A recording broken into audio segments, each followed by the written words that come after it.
Hi everyone, this is part 2 of IP routing in the LAN. Sorry, the last lesson had to be cut short a bit early, so this is part 2 to complete the lesson. So, there's not much left to cover.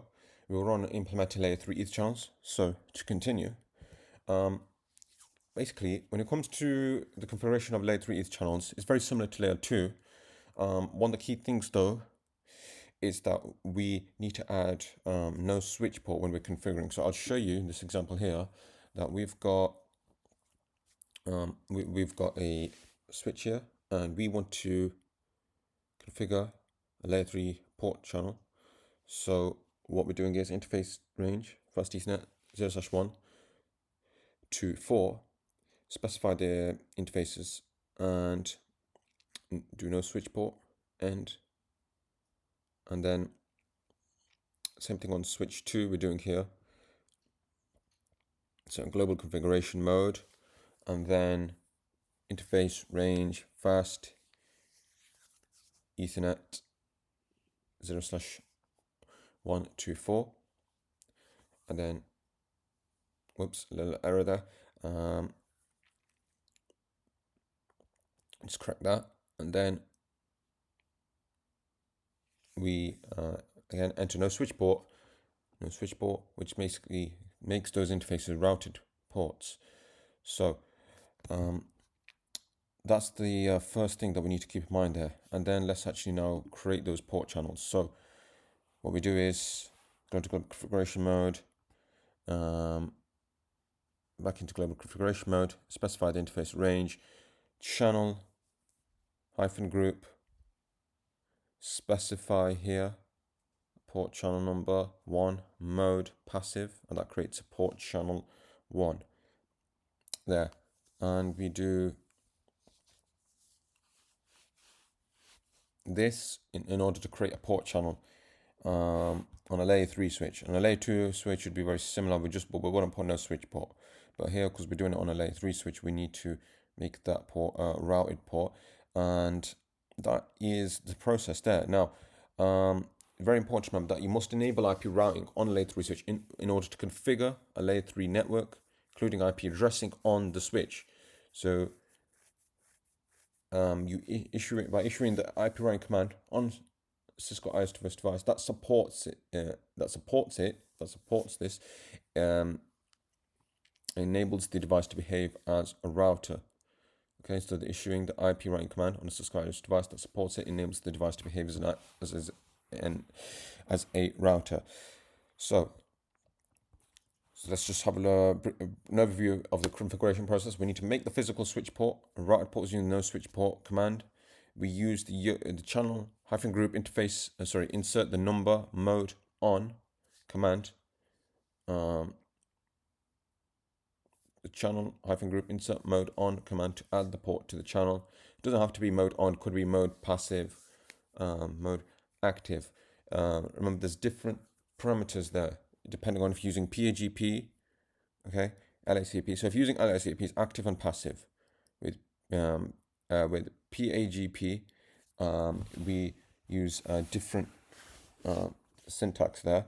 So we don't use active and passive. They belong to LACP. With PAGP,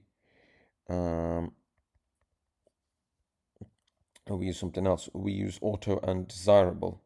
Okay, so desirable is the equivalent to active mode in LACP, and auto is the equivalent to passive mode in LACP. So that's what we're using PAGP. Okay, we use auto, which is equivalent to LACP passive, and desirable, which is equivalent to LACP active. You can use this on as well, but on it's not the best practice to use that. I'll leave it as that for now. But basically, that's one chain of commands there that we can use in order to add the port to the channel.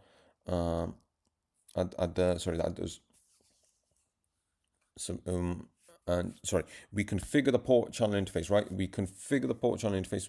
So we use the interface port channel, insert the number of the port channel, that command to move the port channel configuration mode for the same channel number that has been moved the same channel number that's been configured on the physical ports. Use the interface port channel, insert the port channel number command to move the port channel configuration for the same channel number that has been configured on the physical ports. And just to be sure that a port is a route port, and to ensure this, enter the no switch port command, and then use the IP address, insert IP address and mask command to configure the IP address and mask. Sorry, let's type of that mask.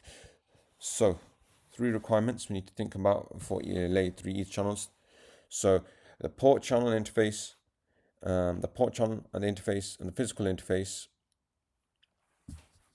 right? The port channel, the port channel interface and the physical interface must be configured with the no switch port command.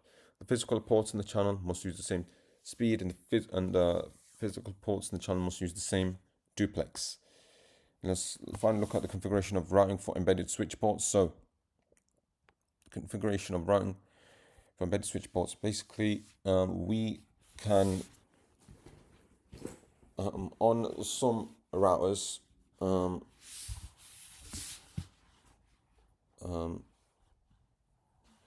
switch, basically some branch officers may use routers that have embedded switch ports. So what happens is, these are small businesses maybe, and or they're just small branch offices of a larger company, but there's offices that themselves are small. So those routers have switch ports built into them. Those switch ports act like ports on a router. The module has a slot, and the router will identify the ports by the slot location and the port number. Now, don't use show running config and show stop config for seeing routed and switch ports. Show interfaces status, that kind of list switch ports, and these commands: show interfaces description, show IP interface brief, show protocols. These fabulous 4 commands will show you router and switch ports, but they won't. What they won't do is tell you which is which. And that brings me to the end of this video. A practice test is coming out very soon, so please keep an eye out for that. Thank you for watching.